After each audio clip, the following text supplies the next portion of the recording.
Salut à tous amis sportifs, merci de nous retrouver sur CIA TV quotidien. Chan Express ce dimanche entre dans le camp de base des Lions A' pour vivre leur réveil après la victoire face au Zimbabwe en ouverture de la 6e édition de cette compétition. Ce dimanche, direction Douala au stade Japoma avec l'entrée en scène des équipes de la poule B. Affiche du jour Libye-Niger et le duel des deux Congos. République du Congo et République démocratique du Congo. Merci de rester à notre compagnie. Emmanuel Bankolo, notre consultant, est avec nous pour nous présenter les enjeux des affiches du jour, Libye-Niger et le duel des deux Congos. Bonjour Emmanuel. Bonjour à vous, mon cher Serge. Bonjour à vos fidèles et nombreux téléspectateurs. Et on va aller tout de suite dans le camp de base des Lions indomptables du Cameroun, des Lions A' plus précisément, pour prendre le pouls de la situation du réveil des Lions après cette belle victoire hier face au Zimbabwe en ouverture de cette 6e édition du Chan. C'est pour retrouver Esther Ayimbo. Bonjour Esther.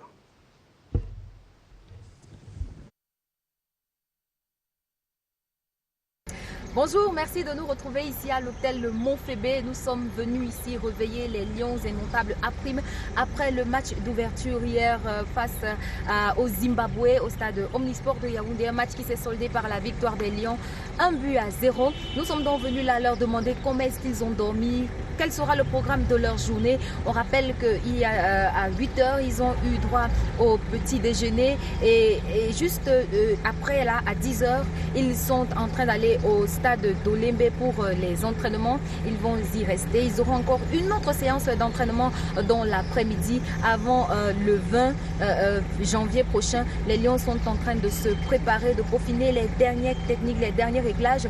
Nous allons dans le bus avec eux et nous vous revenons juste après. Dans quelques instants, le bus va partir d'ici, de l'hôtel Montfébé pour Olembe, là où les Lions vont assister à une séance d'entraînement, une séance de travail avec le coach. Mais on signale également que le Mali s'est préparé ici, dans cet hôtel Montfébé. L'équipe du Mali qui est également là à l'intérieur s'est réveillée le matin. Ils ont eu droit au petit déjeuner.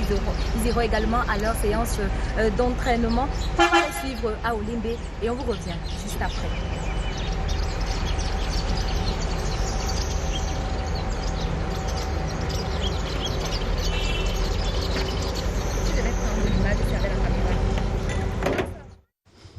Alors, on espère bien retrouver Esther Ayimbo, stand-up qui s'est brutalement interrompu au moment où elle échangeait avec les Lions A'.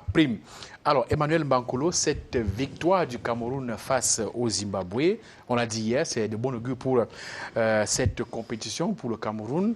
Un réveil comme celui d'aujourd'hui, qu'est-ce que l'entraîneur peut bien dire à ses poulains? C'est bien, vous avez fait ce qu'il fallait faire, mais restez motivé. Oui, rester totalement motivé et garder simplement à l'esprit que chaque match de cette poule est un match de finale de Chan. À partir de ce moment, on sait bien que le Cameroun a ses petits manquements et le Cameroun doit donc pouvoir compter sur le bloc équipe, ce qui est très important. On a vu ce Cameroun-là hier, justement en bloc équipe, un Cameroun qui a cru jusqu'au bout. Et il y a ce 12e homme qui a été présent et qui a poussé. Il faudrait tous qu'on puisse être dans la même verve. Maintenant, il est question simplement de ne pas rentrer dans le moindre triomphalisme que ce soit, parce qu'on sait qu'il y a une bonne partie du public qui est de manière saine et normale, au vu de ce qui s'est passé lors du tournoi pré-Chan, une bonne partie du public ne croyait plus en cette équipe parce qu'elle n'avait pas remis une belle copie. Mais seulement ceux qui sont du monde du football ont la lucidité et comprennent bien qu'entre des matchs d'évaluation et la compétition, il y a un fossé. Maintenant, on attend de voir une équipe du Cameroun qui va continuer d'être conquérante, une équipe qui va continuer de penser qu'un match de football, il ne se joue pas, il se gagne. Et ça, c'est le plus important. C'est le plus important. On va peut-être repartir du côté de Esther Ayimbo avec les Lions A'. Esther qui s'est certainement entretenue avec l'entraîneur Martin Tungumpile dans le bus.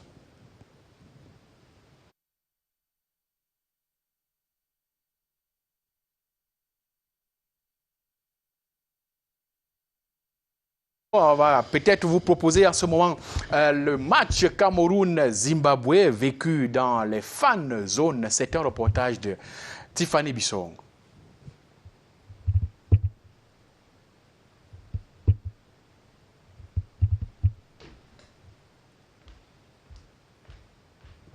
Voilà, quelques soucis avec tous nos éléments dans cette émission de Chan Express.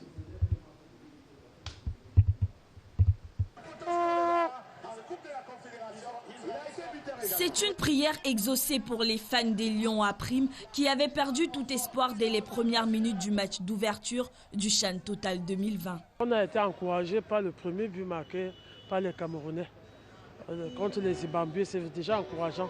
Ça veut dire que la chose sera très belle et ça nous donne déjà beaucoup d'espoir. Beaucoup de satisfaction et beaucoup de plaisir de la population qui était face à l'écran.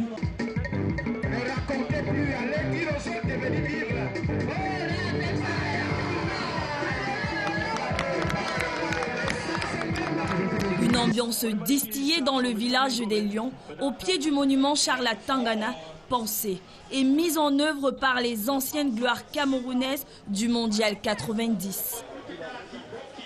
Comme le Chan arrivait, on s'est dit on ne peut pas parler football au Cameroun sans parler des anciens Lions.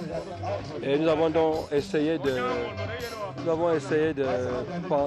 créer un concept, le village des Lions, qui se concrétise aujourd'hui.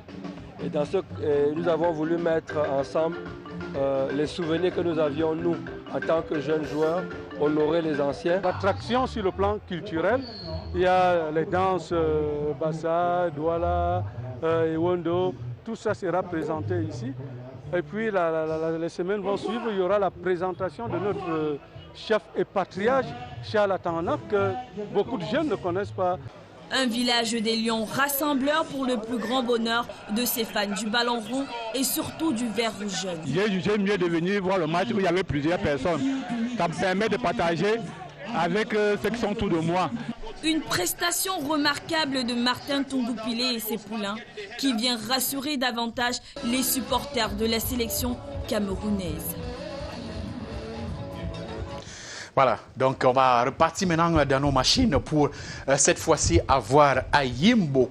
Quelques soucis techniques, mais tout va bien s'arranger. Ayimbo qui est toujours avec les Lions à prime pour les dernières informations parce que les Lions sont allés du côté d'Olembe pour la séance d'entraînement. Rappelez-vous bien que les Lions à prime s'entraînent au stade annexe d'Olembe.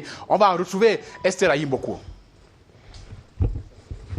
Bonjour, merci de nous retrouver ici à l'hôtel Le Montfébé. Nous sommes venus ici réveiller les Lions indomptables à prime après le match d'ouverture hier face au Zimbabwe au stade Omnisport de Yaoundé. Un match qui s'est soldé par la victoire des Lions, 1-0. Nous sommes donc venus là leur demander comment est-ce qu'ils ont dormi, quel sera le programme de leur journée. On rappelle qu'à 8h, ils ont eu droit au petit déjeuner et juste après, là, à 10h, ils sont en train d'aller au stade d'Olembe pour les entraînements. Ils vont y rester. Ils auront encore une autre séance d'entraînement dans l'après-midi avant le 20 janvier prochain. Les Lions sont en train de se préparer, de peaufiner les dernières techniques, les derniers réglages. Nous allons dans le bus avec eux et nous vous revenons juste après.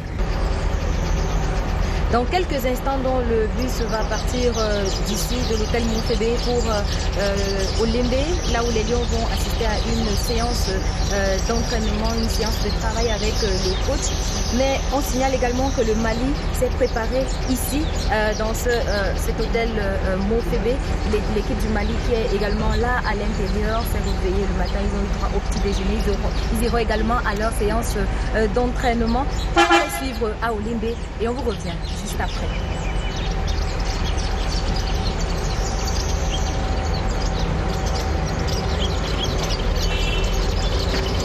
Je vais mettre en image avec la caméra. Ça prend l'image.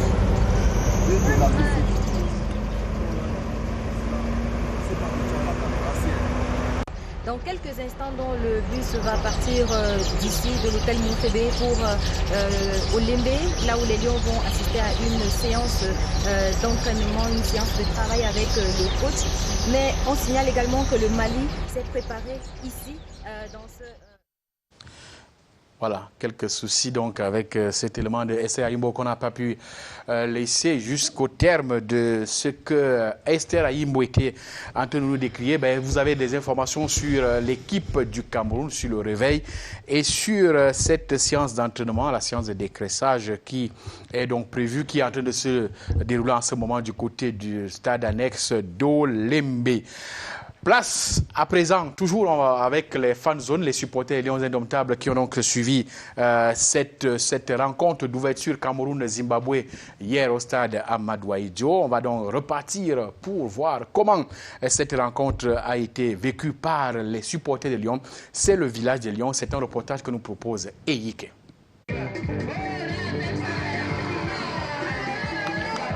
Spectacular and amazing. This is a real canvas of love and support shown to the auxiliary Lions of Cameroon this Saturday. Holding their flags as good patriots in an atmosphere of conviviality, the massive gatherings of fans at the Chala Tangana Park for the opening match opposing Cameroon to Zimbabwe was an avant-goût of the 3 weeks of vibrant emotion offered on this fan zone. Au stade omnisport, nous n'aurons pas tous accès au stade. Alors il fallait donc créer ce village pour que des personnes qui n'ont pas accès au stade Amadou Ahidjo puissent aussi revenir de ce côté dans le jardin Charles Tangana où l'environnement est vraiment propice. After long minutes of suspense praying for a goal from the intermediate Lions of Cameroon, Salomon Banga got some of them kneeling in thanksgiving to God for answering their prayers.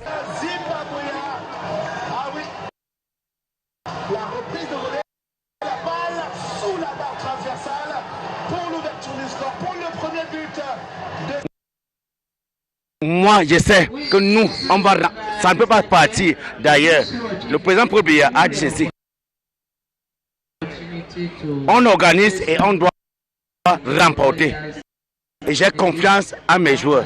Though unable to share this moment live from the Amadou Ahidjo Stadium, the two giant screens and other disposition on these sites made them feel the vibe ejected from the stadium.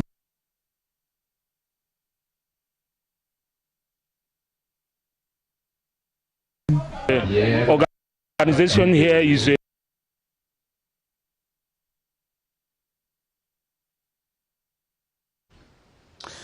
Voilà, quelques soucis à aller au terme de cet élément. very nice.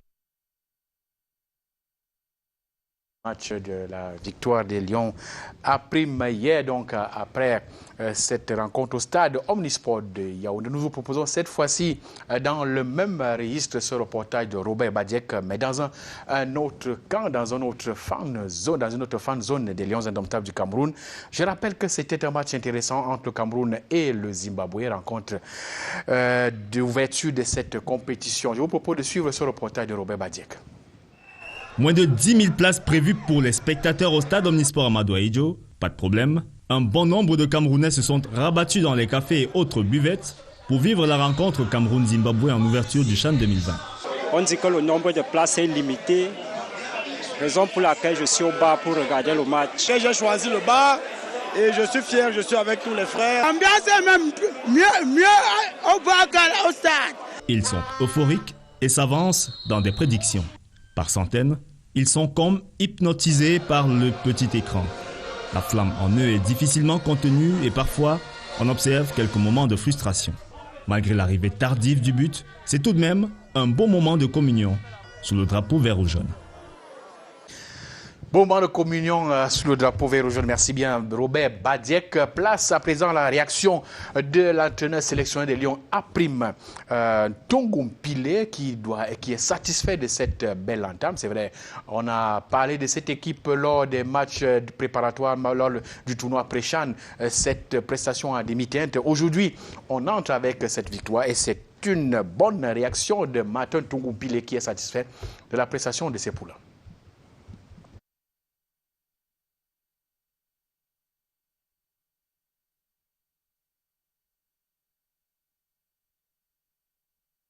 Tout compliqué qu'on va retrouver d'un moment à l'autre. Le temps pour nous de revenir avec notre invité sur ce plateau, Emmanuel Bankolo. Parlons déjà de l'affiche de ces affiches de la journée.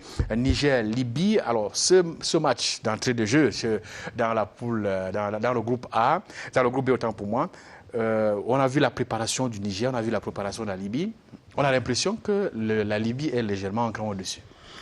Oui, Libye un cran au-dessus, oui, parce que la Libye a été quand même déjà vainqueur de cette compétition. Le Niger va être à sa 3e participation après celle de 2011 où elle a fait quart de finale et celle de 2016 où elle est sortie malheureusement en match de poule après sa défaite 0-5 face à la Tunisie, si je ne me trompe. Donc, du coup, on a revu une équipe du Niger lors de ce pré-CHAN qui avait plutôt fière allure, avec une certaine fraîcheur physique. Une équipe du Niger dont la particularité aura quand même été sa sortie de balle. Elle fait tout pour sortir la balle au pied. Une équipe du Niger qui est tenue par un très bon milieu de terrain. Je crois qu'il y a un certain Ousseini au milieu et élaboré le Dossa 12 qui a fait très grosse impression du côté de Yaoundé. Mais seulement, on sait aussi que la Libye, malgré tous les problèmes sur le plan sociopolitique, c'est un pays qui a déplacé son football du côté de la Tunisie. Les choses se portent plutôt au mieux. Parlant des sélections, il y a un championnat qui, bon an mal an, a continué simplement de se dérouler du côté de la Libye.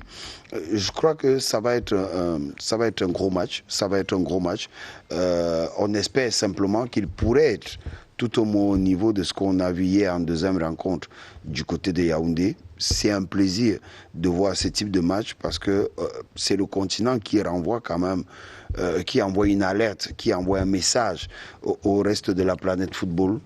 Fait savoir aux uns aux autres que le football se joue bel et bien sur le continent et qu'il y a de la qualité. Donc ici, on s'attend à voir un gros match du côté de Japoma, mais aussi on attend de voir la réponse que va nous apporter un peu le Niger, parce qu'on a eu à discuter avec quelques membres de leur staff et quelques joueurs qui ont fait savoir qu'ils ne venaient pas en balade au Cameroun et qu'ils comptaient aller un peu plus loin qu'en 2011. Ça veut dire simplement que le Niger est une équipe qui joue au minimum une place en demi-finale. Et ça, on attend de le voir. Et je reçois sur ce plateau Nestor Kamga. Bonjour Nestor.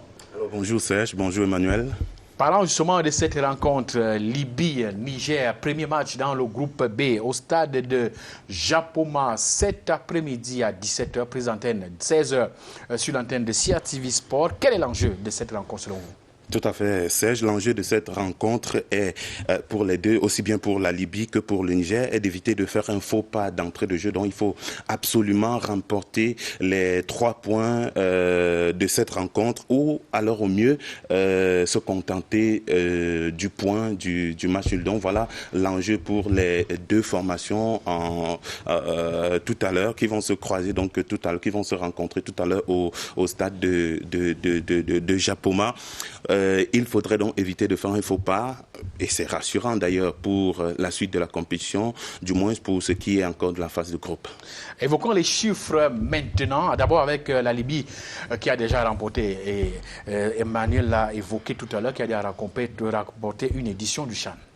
Tout à fait. La Libye a d'ores et déjà dans son escarcelle, Serge, vous l'avez signalé avec Emmanuel, un trophée du championnat d'Afrique des nations de football. Et ce trophée a été remporté, c'était en 2014 en Afrique du Sud. La Libye avait donc remporté au bout du suspense, c'était après tir au but face à la Tunisie en finale. Les Chevaliers de la Méditerranée sont donc à leur 4e participation ici au Cameroun et caressent le rêve de faire mieux qu'en 2000, de faire mieux que lors des éditions précédentes. Et il faut préciser, la Libye a été donc qualifiée par la Confédération africaine de football après le désistement de la Tunisie qui avait été qualifiée, c'était sur le terrain, justement au détriment de cette Libye. Mais par la suite, les textes de la CAF ont été clairs. En cas de désistement de la Tunisie, c'est la Libye qui devait être admise à participer au 6e championnat d'Afrique des nations de football. Et le Niger, pour sa part, n'a jamais dépassé l'étape des quarts de finale en 2 participations. Tout à fait. Le Niger est donc à sa 3e participation en 2021. Il faut préciser que les MENA avaient donc atteint la phase finale, 2011, les quarts de finale. Voilà, les quarts de finale en 2011. Ouais. Voilà, en 2011, la Libye avait le Niger, les MENA A' avaient donc atteint les quarts de finale. C'était lors de la 2e édition au Soudan. Et justement, en quart de finale, le Niger avait rencontré le Soudan, pays organisateur, et après un match nul d'1 but partout, à l'issue des 120 minutes de jeu, c'est finalement au tir au but que les MENA avaient plié les Chines, 3 buts contre 4, je précise bien après tir au but, face au pays organisateur. Et pour la petite histoire aussi, Serge, en 2016, au Rwanda, le Niger était logé dans le groupe C, aux côtés de la Tunisie, de la Guinée et du Nigeria. Et les MENA avaient terminé bon dernier du groupe avec 1 point inscrit, 1 point donc en 3 matchs, 3 buts inscrits contre 11 encaissés, donc 11 buts encaissés en 3 matchs sèches.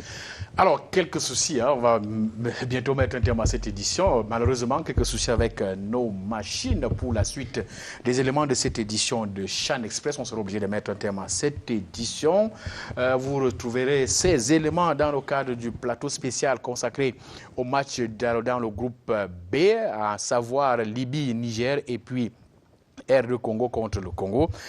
Parlant justement de ce match, Emmanuel Mankolo, la 2e rencontre dans le groupe B, vous voyez la R2 Congo passer, naturellement, parce que c'est elle qui est la plus présente à chaque édition du Chan. Oui, c'est vrai. C'est-à-dire que sur le papier, on voit bien la R2 Congo. Mais seulement, il faut dire qu'il y a eu beaucoup de progression du côté du Congo sur les 5-6 dernières années, parce qu'il est arrivé au Congo, un joueur connu de tous, qu'on a découvert du côté de la France au Paris Saint-Germain, Valdo, qui avait mis en place un programme sérieux de travail dès les U15. Et après, on s'est bien rendu compte que le Congo a commencé à ressurgir un peu à partir des U15, des U17 et même des U20. On se rappelle en 2018, je crois, de ce tournoi Unifac du côté de Yaoundé, Unifac U17, on a vu, et c'est Valdo qui était aux commandes de toutes ces sélections-là. On a vu une très belle équipe du Congo du côté de Yaoundé, et ça commençait déjà à promettre de ce qu'il y avait cette révolution-là du côté du Congo. Maintenant aussi, ça va peut-être faire rigoler, mais je peux vous dire que c'est un match qui est aussi basé un peu sur une espèce de revanche. Pourquoi?